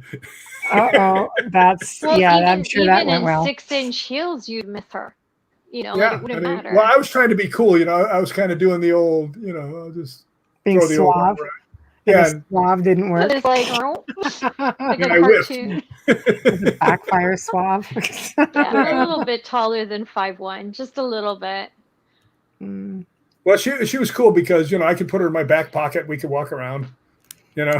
She was tiny. Oh, that's not Put her right. in a backpack. Take her ghost hunting. Where are we, Dora?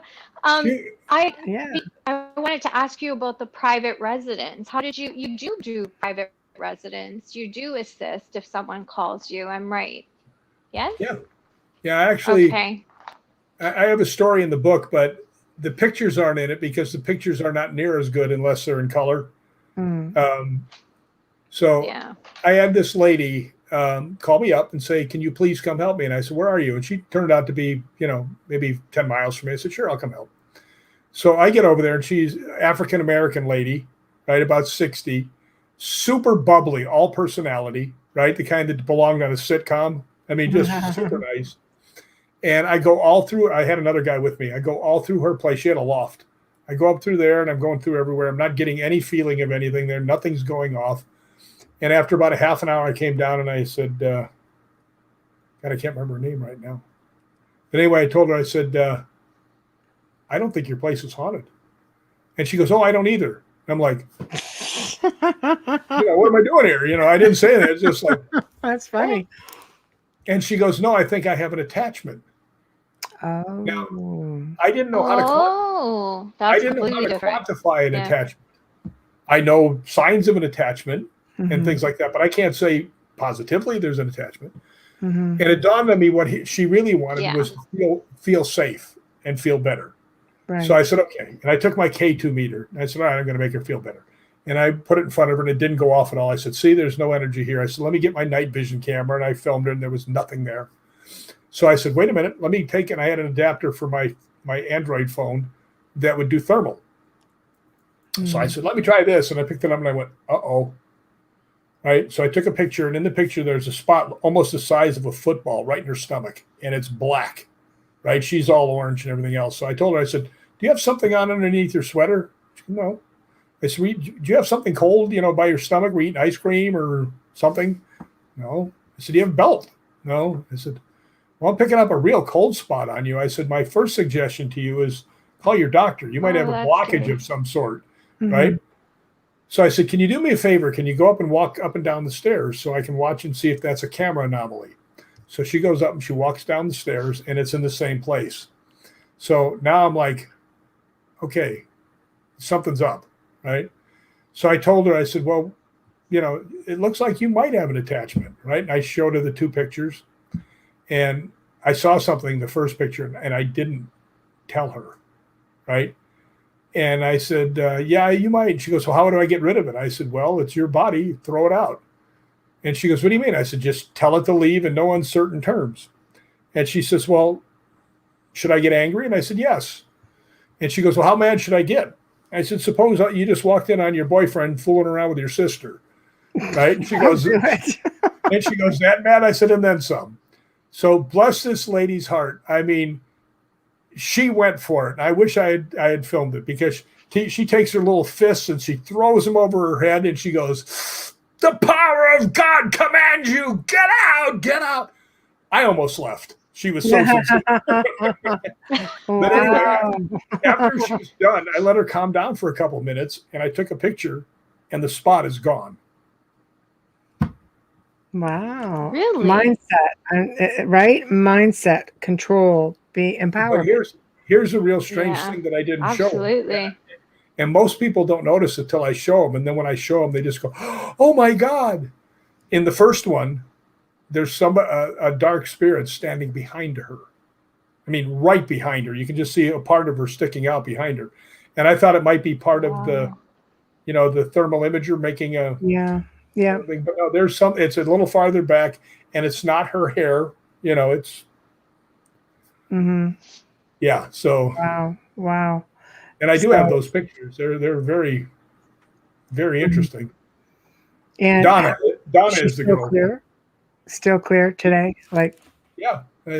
She actually sent me another person to go over to, and I went to him, and he was a soldier, and he just come back, and he kept saying people were screaming at him through the walls and everything else. So I went all the way through with him, and finally I sat him down, and the other guy that was with me is sitting there, and I said, do you have PTSD?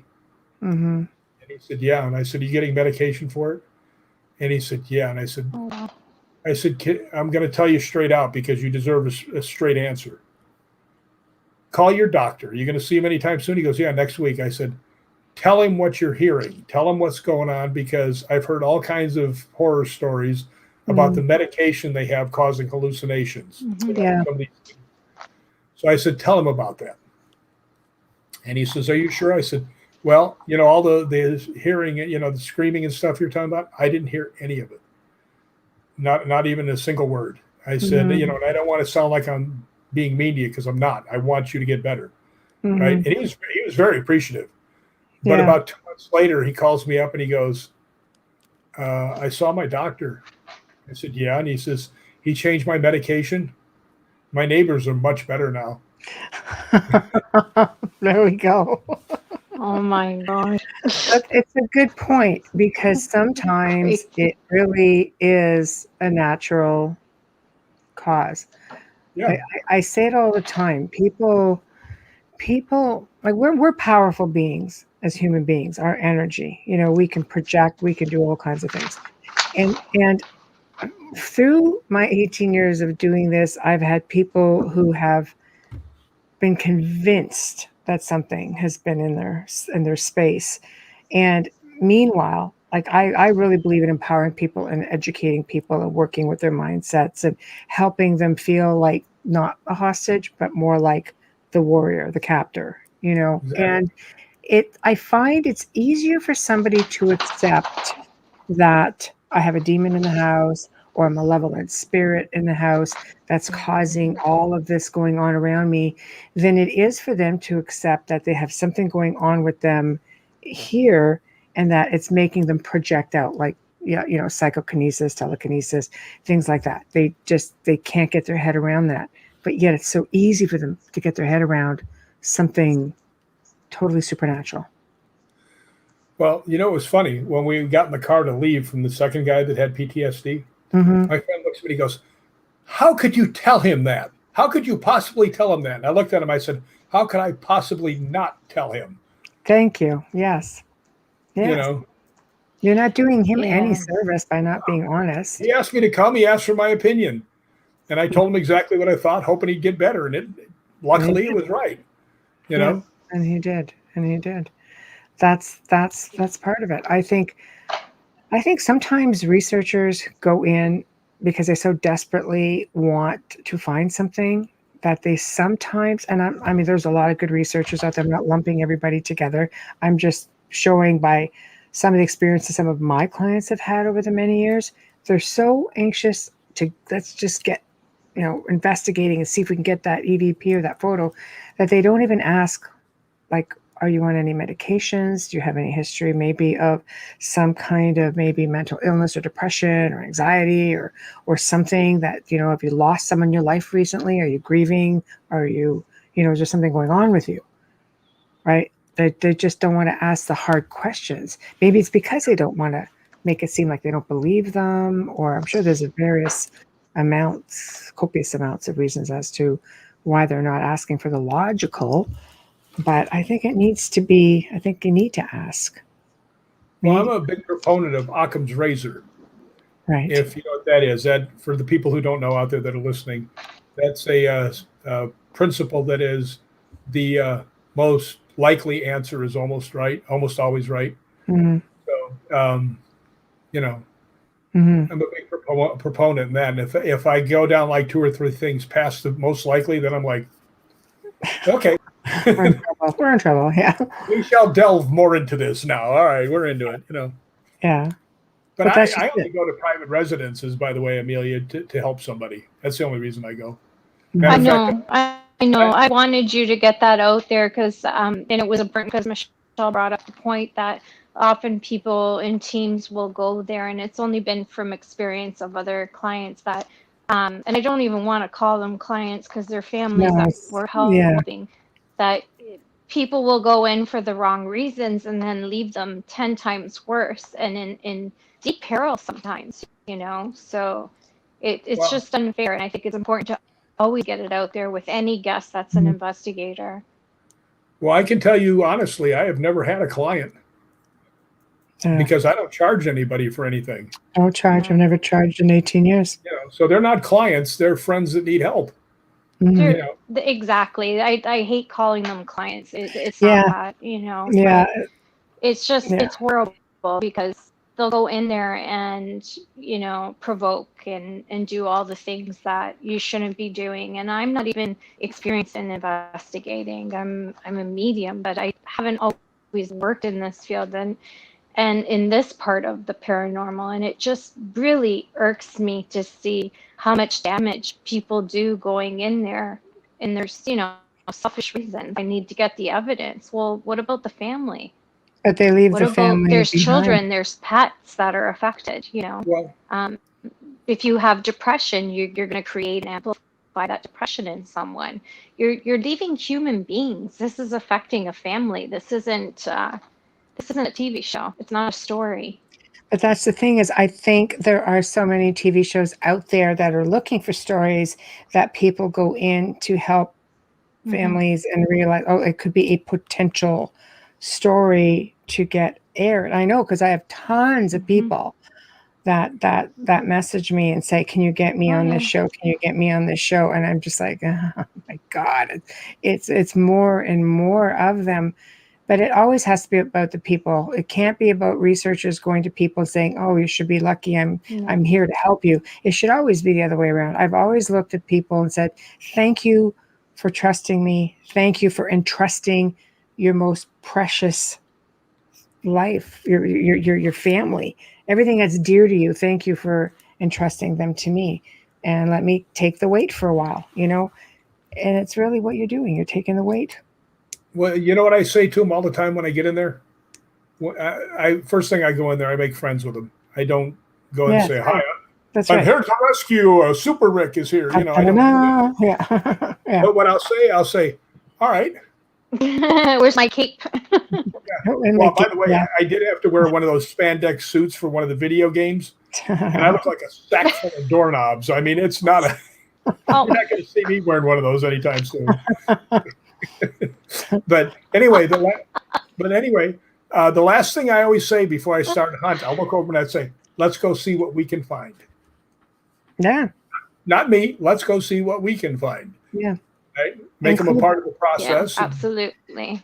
But that's important because you're giving them back control.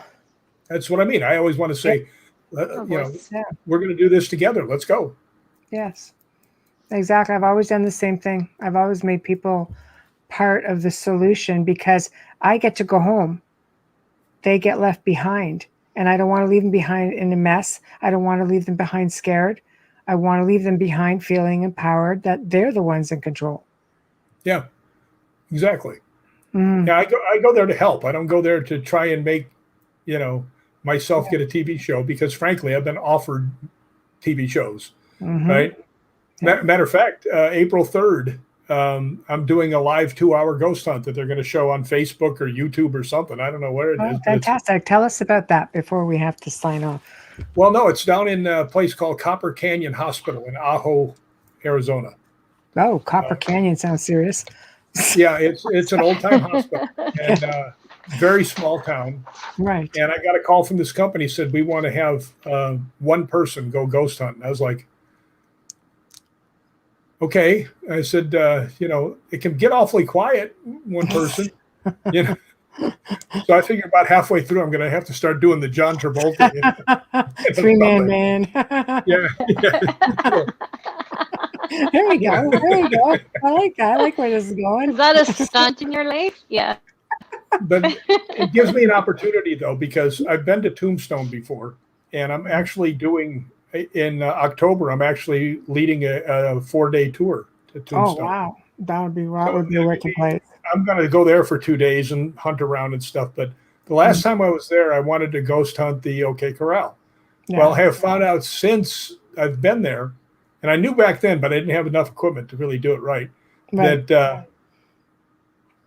most of the gunfight didn't happen in the gunfight at OK Corral. It actually happened right out on Fremont Street. Yes, that's right. And 2 of the people that died on Fremont Street. So I'm going to go out there. I'm going to set up 2 night vision cameras. I'm going to come with K2, and I'm going to have my thermal and just set it all up like at 2 in the morning and have at it. So wait and see what happens. Yeah. That would be interesting. Is October? Is that like an anniversary of? No, that's just actually the company that had me as the ambassador for the 9-day tour in Scotland. Yes, which is next year. Yes, wanted to do another tour with me, and they said, "Would you do Tombstone?" I said, "In a minute." For and they sure. And they said, "Well, we're going to have to figure out stuff about it." I said, "Well, no, you don't, because I already pretty much know all the people that do that because I've talked to all of them." Yeah. I mean, I've investigated the bird cage. I know the Watton-Tarbell lady. She's a good friend of mine. Big Nose Kate's. The guy who wrote the book, The Ghosts of Tombstone, is a friend of mine. He used to be one of the recreators at the OK Corral. So, I mean, I do know the powers that you need to talk to over there to get the stuff you need. So Right. But that should be really interesting. I'm really looking forward to that. Really looking forward to going back to Scotland. Dang it! Yeah, aren't we all? Well, why don't you guys go on? I haven't been. Why don't you guys go on my tour? Go back. 9 days, 3 days ghost hunting at famous locations. If you are, I'm not going. You're not going. Not if you're there. Wow, that's kind of. That's a big ouch. I'm kidding. That was good. Anything is possible. Amelia, it's okay. But you have to understand, Canada, we're a little bit behind with the whole thing. That's the whole world thing going on right now, and that's all I'm going to say about it. We're behind you guys. So it may take us a while to catch up to the travel. Well, the same thing. Scotland is, and the UK is very strict about what's going on over there. Yeah, exactly. You think and we're just behind. Rick, when you fly, sorry, Michelle, when you fly back in to Ontario, Canada, they have an approved hotel you have to stay at, and it's $2,000 for 3 days. And they feed you, but they bring you box lunches, and you have to stay in the room because that's your quarantine. So your trip isn't just costing you your money to go and your hotel overseas, but the $2,000 that it costs you to stay for those 3 days when you come back is literally a trip with a butler on a beach in the Caribbean. It's a lot different for us here. Zachman is leaving. Says, great show tonight. Thank you once again for joining us this evening. That's okay. Says, have a good night, everybody. See you all tomorrow night. You betcha, Zach, man. Come over because we've got Joe on tomorrow. Yes. Zach. And Tom Rivers is here, Amelia. Hi, Tom. So, yes, this is good. This is good, Tom. Yeah, hi, Tom. Yeah, so that's good. So, we're So, before we log off, Tom also participated in the 6th. Yes. That's right. So promote. Tell everybody where to find you. Tell everybody what you've got going up before we sign off. We want to tell everybody everything. Well, the next thing I have is the thing on April 3rd. And if you go on to Facebook, to my place, I've got Hollywood Ghost Hunters, Ghosts Believe in Me, and Hollywood Ghost Hunters Magazine, and Rick McCallum. That name right there. Right there. Perfect. And that's the book. There we go. There it is. There it is. By the way, that picture right there was taken at the Hellfire Club. Very nice. Yeah, that is the Hellfire Club. This is my favorite picture of you. It's actually one of my favorites because I love this picture because it reads much emotion. It explains me, a single guy standing there looking out the window, searching for things. That's me. Yes. Sums me up It's very much you. It's a beautiful photo, and it speaks volumes without saying anything. Did you look at the one on the back? The one on the back is pretty cool because I'm standing in the middle of all the lasers. Yeah, that's cool. There we go. Yeah, we see it. I can't even see. That's okay. We see it. Everybody else sees it. I had my nails done. I think feeling like the game show girl. I was going to say pretty much everybody has one already. So. Okay, so continue. April 3rd. Well, that's probably the biggest thing I have coming up, but I do have the thing in October. Right. If you go to Ghosts Believe in Me on Facebook, it's got the tour to Scotland, and it's got different things that I'm doing. I'm going to be doing conventions. I'm going to be doing that thing in Aho. I'm doing a live ghost hunt in Tennessee, June 5th to raise, it's a charity. That's what I'm doing. Fantastic. So they can find you at Ghosts Believe in Me on Facebook. That's where they get you. Okay. Perfect. Or then go to Rick McCallum. That's me. That's where Amelia comes on and annoys me. Excuse me, who's the one that calls me? Lover spot here. Yeah, I see this. She told me I was 5'7". What did she just say? She hated me or something a minute ago. I said I won't go to Scotland if you're there. Yeah. I know. Well, I figured if you compliment him, if you compliment Rick, he doesn't catch on. But if you insult him or offend him, it's like quick. By the way, I was going to tell you something. I got your attention. I'm going to tell you something. Pull your glasses off for a second. Yes. Pull your glasses off. I can't see. Well, you don't need to see. I was going to tell you, your eyes remind me very much of Sophia Loren. Oh my God, I wish, but thank you. No. I wish. My eyes are hazel. Her eyes, I think, are blue, aren't they? I don't know, but I mean the shape and everything else just reminds me of that. And actually, I'm old enough to remember Sophia Loren, so I think that's compliment. I still adore her. Well, she was the prettiest woman in the world for a long time. She was beautiful. My God, she was a natural beauty. Class. Yeah, I'm not nothing. No, but thank you. Well, I thank you. I call him like I see him, Pisano. Pisano, yeah, Bubbles. Yeah, Pisano. Michelle, we go back a ways, me and Michelle. So yeah, that's okay. Yeah, I figured the way you're just like, getting for a while. Bickering, because even Joe's getting in on it. He goes, I was thinking Bubble the Gray Eyes. Oh, Bubble the Gray. That's Joe, our producer. Bubbles the Gray, because Michelle called me Bubbly. Yeah. I always call her Bubbles or Bubbly or so. I was walking down the street the other day and a guy told me, he says, how many people tell you that you look like Bill Murray? I said, they only tell me that once. And he goes, oh. I don't think you look like him at all. I don't either. That's what I said. They only tell me that once. Yeah. When I look at you, Rick, I see a man in the past who was probably in a past life a knight. That's just me, but Can I tell you also that you're so protective of people that you know. Pardon? No, that is true. I have a very strong protective streak. But Kat Hobson, right? Who told me to tell you that she loves you. I love her. But I love her. I have told her for a long time. I love her so much. Yeah. My whole life, whenever I see something that feels like something is going wrong and somebody needs intercession, my hand always goes like this, like I'm holding a sword. And I've told her that all the time. I said, I don't know my past life or something, but I mean, there's something with swords. And I told her, I said, spirit, yeah. No, I told her, I said, I'm going to get myself one of those plastic broadswords to practice with, just because I feel like I should know it.